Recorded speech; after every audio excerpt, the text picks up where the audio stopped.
Hi, and welcome back to I'm a Happy Enchilada. And if this is your first time with us, thanks for tuning us in. And please hit subscribe so you won't miss another episode of Enchilada. Thank you.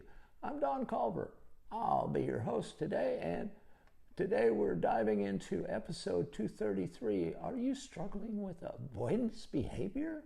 Now, it's a topic I'm familiar with. I was a victim of some very serious personal identity theft, and it lasted for about 8 months and went on day and night. It was life-changing for me. Finally, the perpetrator was caught by the Secret Service, and the fraud stopped immediately. I was most grateful for that and assumed that life would just pick back up and go back to normal, but it did not.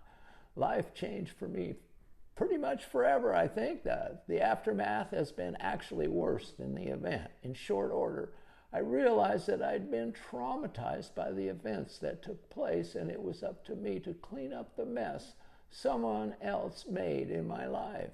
I didn't know where to start, and I found that my brain seemed to just short out if I tried talking about the financial part at all, and in a few minutes my brain would just freeze and refuse to continue. That scared me a lot. As the weeks and months went by, I came to realize I couldn't talk about it, any parts of it, without feeling lost and hopeless. It took a couple of years before I could talk about it some, without feeling traumatized all over again. Now, I was convinced that I had some form of PTSD and that I might never think straight again. Fortunately, in the last several months, I've seen great improvement, and I'm hopeful maybe that's not the case, and eventually I'll get back to normal. But I'm still struggling some with financial matters and find myself trying to avoid them if possible. But I now hope for a good change over time.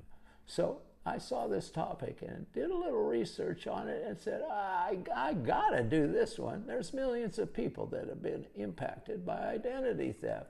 And if I can bring some comfort and some hope to just one person, it will be well worth it. So here we go. Let's begin with a simple definition of avoidance behavior. Now, avoidance behaviors are actions taken to distance oneself from situations, stimuli, or thoughts that are perceived as unpleasant, threatening, or anxiety-provoking. These behaviors can be a way of coping with difficult emotions, but they may also lead to negative consequences and interfere with personal growth. Oof. And what is an example of avoidance behavior, you wonder? Avoidance behavior involves consciously or unconsciously distancing oneself from situations, people, or thoughts that cause discomfort or anxiety.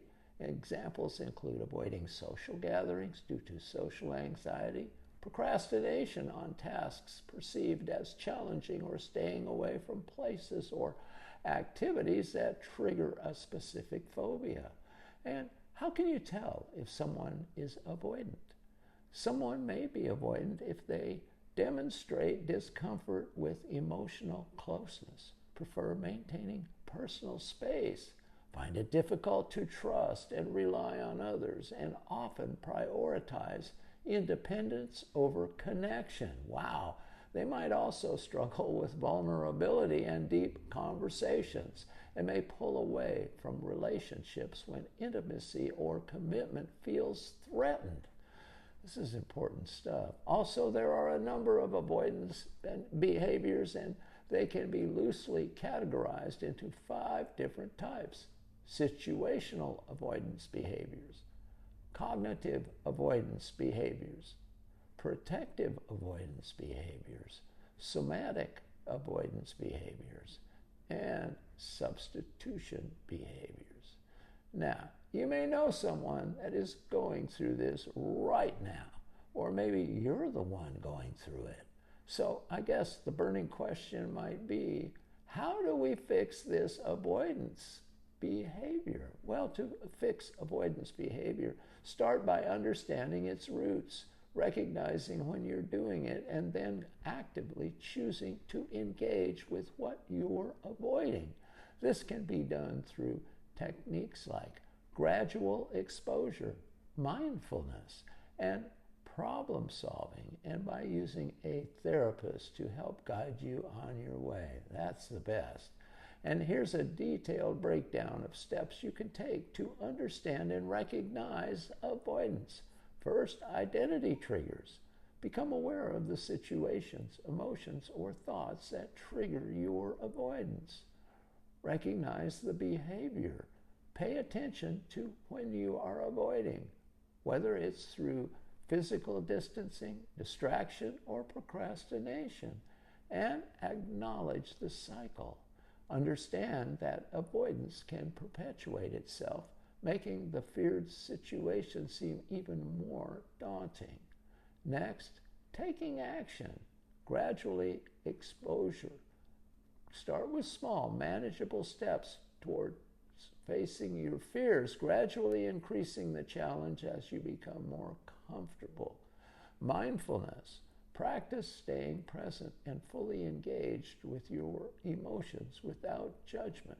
This can help you become more aware of your internal experiences and reduce the urge to avoid. Problem solving. Explore ways to tackle the situation or emotion you're avoiding rather than simply escaping from it. And emotional coping skills. Develop strategies for managing uncomfortable emotions such as deep breathing, relaxation techniques, or journaling. And lastly, seeking support. Professional guidance.